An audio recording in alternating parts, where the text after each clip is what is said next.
The Daily Dribble.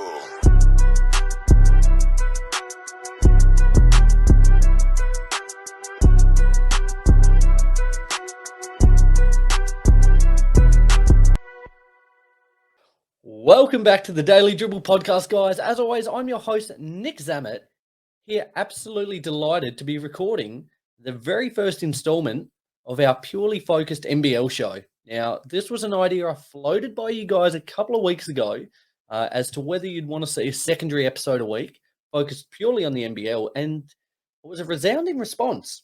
Thus, I'm here tonight. I'm pumped up, ready to go. And as I've said, the NBL, if you've not tuned into a game before, it's must-watch TV, and the first couple of weeks of this season has been no exception. The action's been fast and furious. The players that have come into the league have been dynamic, to say the least, and the actual caliber of the ball has only got better. Last season was a tremendous success, and the league has only continued to build on that this season. Therefore, I thought it was only right that I look to do another episode a week. I'm really excited to be doing this show. It's going to be, as I said, everything NBL. It's kind of going to be similar to our normally weekly podcast focused on the NBA, but transitioning to the land down under. I'll look to get some guests on. I'll look to have some input. You know, the Fifth and Dribble boys, they're already keen. There's going to be a lot of exciting things in the works with this show.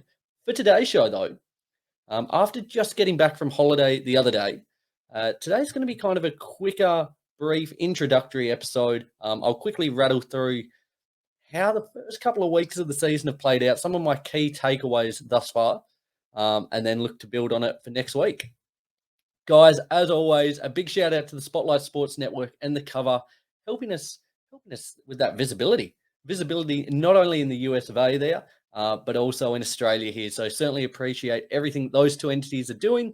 As always, be sure to stay up to date with all of our socials, Facebook, Instagram, YouTube, Twitter, and TikTok. As I said, the NBL season's well and truly underway. The NBA season starting in the next couple of days. Very, very exciting little period for us as basketball fans. But if you want to stay up to date with all the latest news from both those leagues, our socials are the place to do it. So be sure to hit the like, follow, subscribe button, do all that good stuff for us. We certainly appreciate it. Guys, let's get into it. I'm going to get into some of my key takeaways from the season thus far. To kick it off, though, I'll kind of rip through the ladder and how things are standing at the moment. And then, as I said, go into my takeaways from that. So kicking things off, the number one team at the moment across their opening couple of games. Now, we'll just say the NBL, it's a little bit funny at the moment. We're in round 3. Some teams, such as the Tassie JackJumpers, have already played 3 games, whereas, say, the Adelaide 36ers, just getting back from their trip from the US of A, have played just the 1 game there. So things are a little bit funny in terms of the games played and whatnot. But, yeah, it'll give you a bit of an idea of how things are tracking thus far. So far, the Sydney Kings are top of the table at 4-1, followed by Perth, Cairns, and New Zealand, rounding out the top 4. The Tassie JackJumpers are 5th. Melbourne United, Adelaide, Illawarra, Southeast, Melbourne Phoenix, and Brisbane make up the chasing pack. So, some of the key takeaways that I've found so far, and it was delightful. If you tuned into our normal show on the weekend the other day, Ro and I just got back from Queensland, had a beautiful time, getting some sun, getting some beverages in, a bit of food. Certainly feeling the effects of that today in the belly. But it was a great opportunity just to see the start of the season, tune into a heap of bowl, and just really enjoy the first couple of weeks of action. So from that, a couple of my key takeaways were first and foremost the Tassie JackJumpers. Now, they started their season extremely, extremely slowly, very similar to last season. They started at 0-3, losing games to the Southeast Melbourne Phoenix, the Taipans, and the Breakers. Now, these were probably games going into the season, especially given their success last season, that you probably, for most part, would have had them penciled in as favourites, possibly, for all of them. I think, in my head, I certainly did. But to start 0-3, they were on shaky ground. Things looked, a little bit ordinary. They looked like they lacked a little bit of identity, especially on the offensive end without Josh Adams there. But they've really clawed it back. They've got themselves to 3-3. that little run, that 3-win run has started off the back of their OT win versus the Brisbane Bullets. Now, that was an absolute heart stopper. To be honest, for all intents and purposes, it looked as if they had it wrapped up with about 10 seconds to go. All they had to do was simply inbound the ball, would have got free throws to the line, probably put the game out of bed. But as is always the case, what is it? The commentator's curse. Ro and I were sitting there. We spoke it into existence. The Bullets got the steal off the inbound, went up the other end, knocked down the 3. We went to OT. Thankfully, the boys pulled it out. And from that, they've gone on a run where they absolutely belted the Adelaide 36ers, a team I'll touch on more a little bit later on. Despite their good run in the US, things took a turn here in Adelaide. Their first game in Adelaide, the City of Churches, they got absolutely waxed. The boys from Tassie then followed it up just the other night with a big win against Melbourne United, which puts them in really good stead. Their coming game, My State Bank Arena, this Saturday night, 8 o'clock versus the Perth Wildcats. Bryce Cotton and co coming to town. I'm absolutely buzzing for that. But I guess just on the JackJumpers, as I said, they looked as if they were still trying to fill that hole left by Josh Adams. Throughout the first few games, they lacked an out-and-out scorer. And it wasn't until that game 4, as I said, against Brisbane in OT, Milton Doyle, our new import, filling the roles of JA, really stepped up, really asserted himself, looked aggressive, and looked very reminiscent to Josh Adams there. Not only his ability to attack in the paint, but also his ability to shoot the 3-ball. It really came to life in that game and really gave our offense another dimension that was lacking up until that point. And it's certainly an adjustment period for the JackJumpers. Now, they're still working out their rotation. They're still waiting for Will Magnay to come back, Clint Steindl, skipper there, and Sammy McDaniel coming back just last night or the other night against Melbourne United. It's meant we've seen a lot more action from players like last season's development player Sean McDonald, Jared Bairstow getting more minutes. These other blokes that weren't as prominent last season are getting increased responsibility. So it's fantastic for them. But again, it is still a little bit of an ironing out period there for Scott Roth in the front office, just as they wait for these big names to come back. So, it was a slow start, but people don't remember how you start. They remember how you finish. And fingers crossed for the JackJumpers, they come home with a wet sail, as they did last season. Other takeaways from this season so far are the Cairns Taipans. Now, on our normal show, I spoke about a little bit in the NBA last year that I'm a Lakers fan. But I really got a lot of enjoyment about seeing the Cleveland Cavaliers to go about their business, play a great brand of basketball, and really kind of embrace that underdog status. For me in the NBL this season, it feels as if that team is the Cairns Taipans. Now, I'm sure a lot of you out there will kind of feel the same way. They are just a heap of fun. The way they're playing at the moment, the way Adam Ford has them, just a run and gun team. Their game against the JackJumpers was just crazy. Absolutely torched them. And I used the analogy, I was talking to Ro the other day, use the analogy that they play a very similar brand of basketball to the Sacramento Kings when they were under head coach Luke Walton. It's just a run and gun, not the greatest defense in the world, but they're going to turn every game into a track meet. And as viewers out there, you can't ask for much more. It's such an exciting brand of basketball. Really love how well-rounded their team is as well. I thought that Tajir McCall was undoubtedly going to be the star. He took over that mantle from Scott Machado last season, and all indicators were pointing to him having a massive season. I think a couple of weeks ago, I think I had him in one of my most watched players, or near the MVP talk. But thus far, he hasn't been the catalyst for their success. It's more being done on a team basis. Huge contributions out of Keanu Pinder, especially. I tell you what, that guy is an absolute monster. He's certainly at this stage would be in the MVP talks, but it's been done by Pinder, DJ Hogue there, Wardenberg, all these other names stepping up big time, and they're doing so at the moment. Tajir McCall will miss up to 3 weeks with a partial tear in his right hip area. So it's going to be even more, I guess, more prevalent that these guys step up. And I think they will. They've shown nothing but a willingness to win, a desire to win, and a real passion for the game at the moment. Like the way they play, it's just fun. That's the simplest word I could use. It is a fun brand of basketball they play. So for me this season, undoubtedly rooting for the Tassie JackJumpers 110%. But I would love to see the Taipans do well too. It'd be a hell of a grand final, Taipan versus JackJumpers. Let's get it. But it's awesome. A team that's struggled over the last couple of seasons. It's great that, granted, I know it's very early in the season, but they look like they could be a team that's going to turn a few heads this season, and you love to see it. No surprises here. Bryce Cotton, the guy just keeps on keeping on. He is still the king of the league. The other week, his performance against the just aforementioned Taipans was poetry.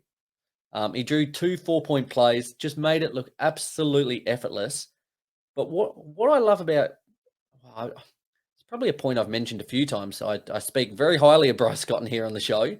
But what I love about his game, in that game against the Taipans, how adaptable he is.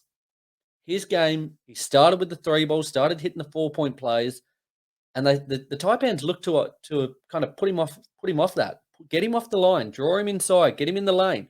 He had no hesitations whatsoever. He's so slithery when he gets into the paint, was able to either get an easy layup, but an underrated part of his game is his ability to bring the open man into the game, to incorporate his teammates. Like we see Bryce Cotton, the league's leading scorer, the MVP, the kind of the one-man show. But it's almost forgotten how good a playmaker he is. The way he's able to just find that open man, it really looks as if him and Brady Manick, the UNC star there that's come into the team this season, looks like they're really starting to develop a really solid chemistry and understanding between each other. I think that'll bode nothing but well for them going forward. Certainly hope it doesn't go as well this Saturday night against the JackJumpers, but nevertheless, it's awesome to see that partnership and King Cotton still reigning supreme.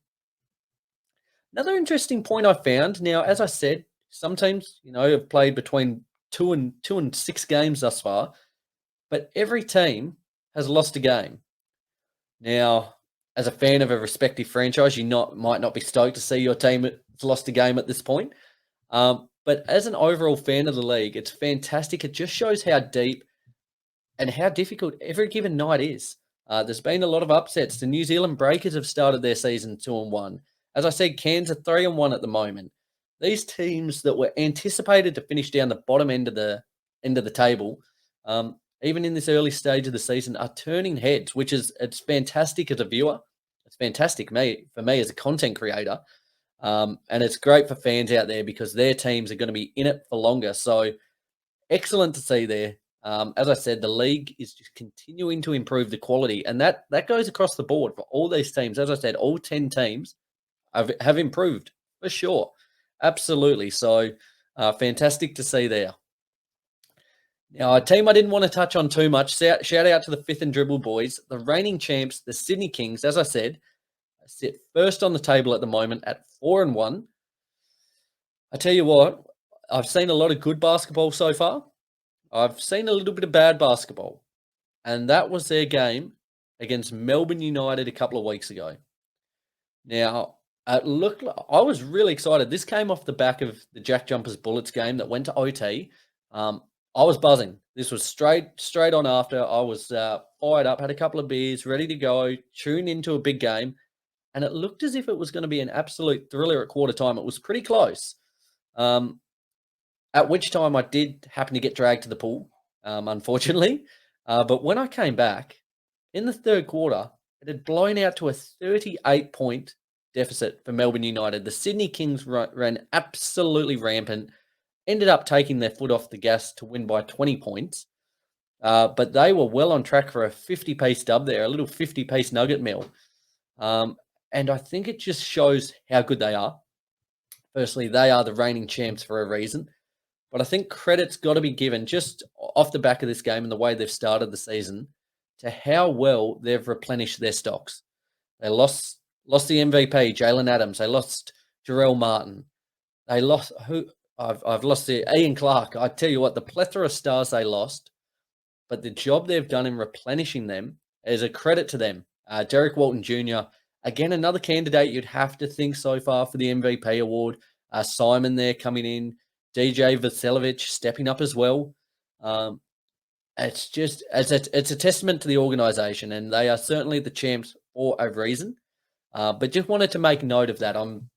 As I said, I hate giving too much credit to the boys that beat us in the grand final, but they are such a well-oiled machine at the moment. Seen Xavier Cooks do his thing at the moment, absolute star. I guess the only concern for them is going to be, do they keep all these players? It's kind of like Adelaide.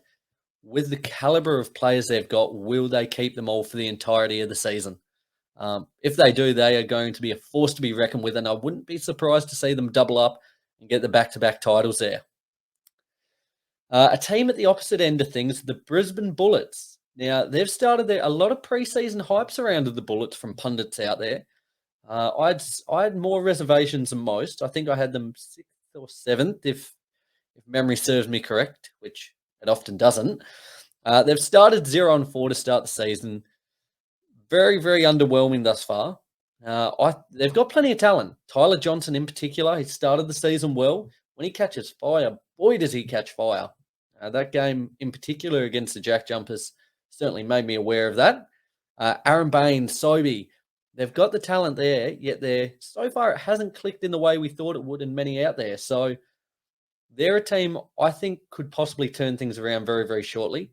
With the talent they've got, you would expect them to start getting some wins on the board. And I'll just give a little nod to what's in store for next week's show. I'm going to be doing my NBL power rankings.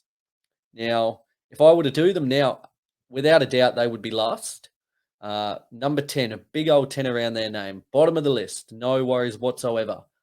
But this time, in a week's time, I can see the Bullets possibly grinding out a win or two just with the talent they've got. So they're a team I'm certainly very interested to see what the coming weeks have in store for them.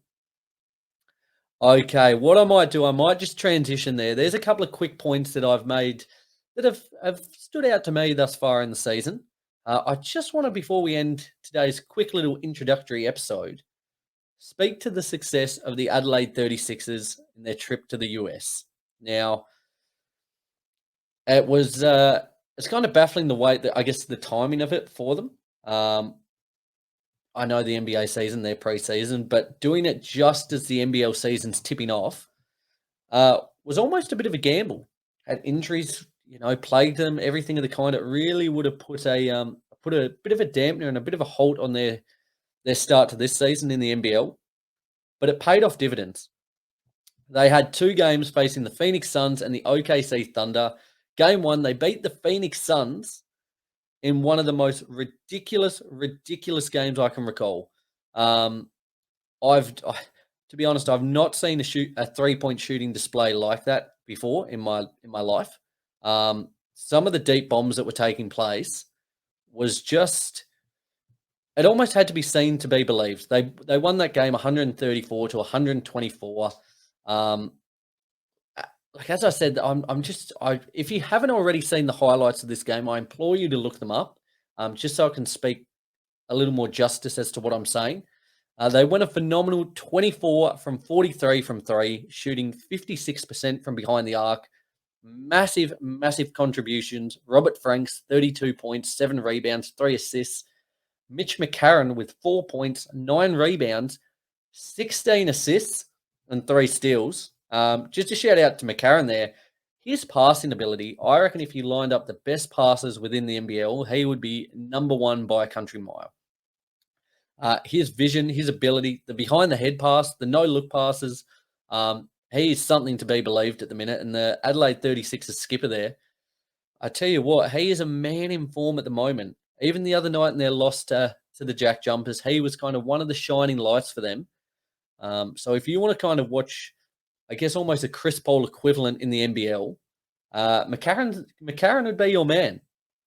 And last but not least, they got a huge game from Craig Randall, the last season's G League's most improved player, put up 35 points, 3 rebounds, 2 assists, went 9 of 17 from 3, so plus 50% there, in what was a phenomenal display. Honestly, if you were to to tell me they were going to go 24 of 43 from three and win this game, most people, myself included, probably would have laughed at you.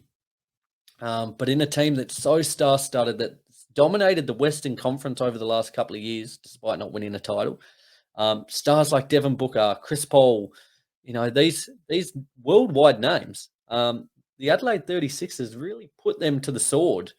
So unfortunately, they couldn't back it up in their game against the Thunder. They went down 131-98.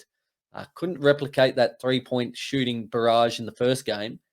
Yet still, some pretty solid minutes there for some boys, especially Randall. Craig Randall, once again, he put up 27 points, 3 rebounds, 8 assists, went 5 of 11 from 3. And after that game in particular against the Suns, got a lot of notice from NBA teams out there. Reportedly 10 plus teams took quite a liking to Randall. So, as I said, back to the Kings. For Adelaide, their big concern is going to be about keeping this core. Franks, Antonius Cleveland, Randall, even McCarron. These are all names that there's a better than likely chance that they might not all finish the season with Adelaide, which would be a huge, huge blow, as for many people out there, they were the title pick. They became the first team in NBL history to knock off NBA opposition. It was just a phenomenal performance for them. And again, it speaks to the point that I've kind of harped on quite a lot about over the last few months, that the talent the NBL possesses, it's second to none. It really, really is. In terms of leagues out there, you look at the NBA, that's without a doubt the benchmark. You then kind of sift down to tier 2. You've got your Euro League, you've got your CBA in China there, and the NBL is right there with it. It really is. And this just, I guess, made that point loud and clear. There is a lot of talent down here in the NBL. So if you're not already watching, you're not already a fan, I tell you what, time to get on board. Time to get on board. This will be your one-stop shop for everything NBL. As I said, today was a little bit of a quicker episode, just kind of introducing it, getting into the swing of things after getting back from holiday there, and just making a couple of quick points about what I've taken away from the season so far. Round 3 ends tonight. By the time you listen to this, round 3 will have concluded. The New Zealand Breakers facing the Illawarra Hawks very, very shortly, before round 4 kicks off later this week. In which, I tell you what, things are ramping up. As I said, the JackJumpers and Wildcats going to be must-watch TV. Hoping to get out for that one. But as I said, guys, be sure to stay up to date with all of our socials. We'll be here keeping you up to date with everything NBL. Please like, subscribe, share, comment, do all that good stuff wherever you listen to the show. And get excited for next week. As I said, next week I'll be recapping all the news, all the odds and ends from the NBL, but then getting into my power rankings so far. So looking forward to that one. I'm sure a lot of things will change over the course of the next week. So certainly looking forward to bringing that one to you guys then. Until then, though, guys, enjoy the rest of the week. Enjoy the NBL and enjoy the NBA that tips off later this week. We'll be back, myself and the team, to record another massive episode next weekend, recapping all the latest news from the NBA as well. So be sure to subscribe wherever you get the show as to never miss another episode. Guys, take it easy. Have a great night, and I will talk to you soon. Bye.